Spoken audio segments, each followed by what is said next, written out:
السلام عليكم ورحمة الله وبركاته. متابعي قناة مجنون حلاقة، أهلا بحضراتكم. شرحنا قبل كده كذا موديل من موديلات الزيرو موس، سواء كان في كيمي أو في في جي آر، وقلت في فيديوهات سابقة إن أفضل حاجة من موديلات كيمي هي 1949 و 1948، وفي موديل واحد بس من في جي آر شرحته وهو الزيرو 56 في جي آر 056.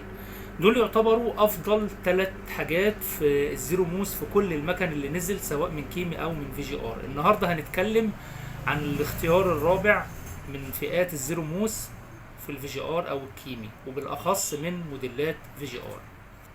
المكنه في جي ار موديل 057 هي دي الموديل اللي هنتكلم عنه النهارده. سريعا كده هنقرا العلبه. البراند في جي ار رقم الموديل 057 متوفره باللونين الذهبي والفضي، يعني هتلاقي منها ده وده. اللي متعلم عليه غالبا يعني هتلاقي العلامه كده هنا على الذهبي، فيبقى اللي جوه العلبه ذهبي. لو العلامه هنا فضي يبقى اللي جوه فضي طبعا. معلومات التشغيل بتاعها: المكنه بتشحن في ساعتين وبتديني شغل متواصل 180 دقيقه، يعني حوالي 3 ساعات شغل متواصل. بتشتغل كورد وكوردلس، وهنشوف الشاحن بتاعها شكله ايه علشان نعرف هي بتشتغل ايه من قبل حتى ما نجرب شغلها. قوة البطارية بتاعتها 1400 ملي امبير، و1400 دي هي نفس قوة بطاريات ال 056 من في جي ار، و1949 و1948 من الكيمي. نفتح بقى العلبة عشان نشوفها شكلها ايه. بسم الله الرحمن الرحيم. ده كده شكل الموديل بتاعنا، شكله الذهبي الجميل، وفي منها الفضي زي ما قلت لحضراتكم.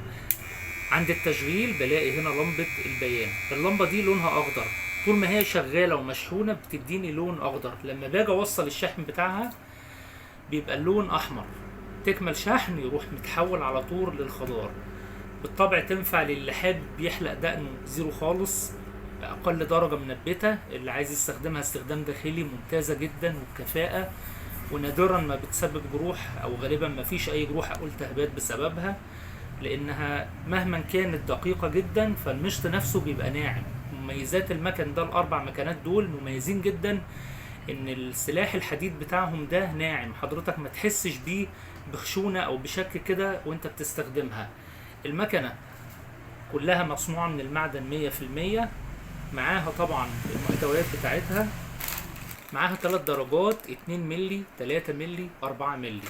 طبعا ما بتنفعش لتدريج الشعر علشان نبقى متفقين كده وعارفين.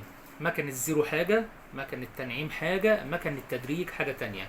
يعني الدرجات دي تنفع مثلا ان حضرتك لو بتخفف دقنك على درجة مثلا 2 ملي، 3 ملي، 4 ملي، ده اخرها، وما بينفعش يركب لها مشاط خارجية، ولا هي ولا اي مكنة زيرو تاني. الشاحن بتاعها اهو بيركب طبعا على اي رأس موبايل زي ما احنا عارفين، وادي ثبات انها بتشتغل كورد وكوردلس. يعني ده كده شكل المدخل بتاع الشحن. فهتلاقي المكنه مكتوب عليها من هنا كده كورد وكوردلس، يعني بتشتغل وهي مشحونه وينفع استخدمها وهي بتشحن. وبالتاكيد معاها طبعا الفرشه والزيت بتاعها. ده كده كان الريفيو بتاعنا عن المكنه اللذيذه دي الصغنونه الحلوه دي، الفي جي ار 057. يا رب. بالنسبه لسعرها زي ما احنا متفقين مفيش اي اسعار حاليا.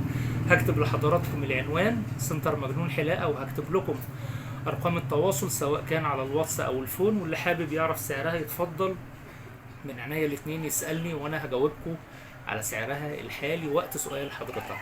يا رب يكون الفيديو عجب حضراتكم. اشوفكم على خير في فيديو جديد ومفيد ومهم وحصري من قناتكم مجنون حلاقة. السلام عليكم.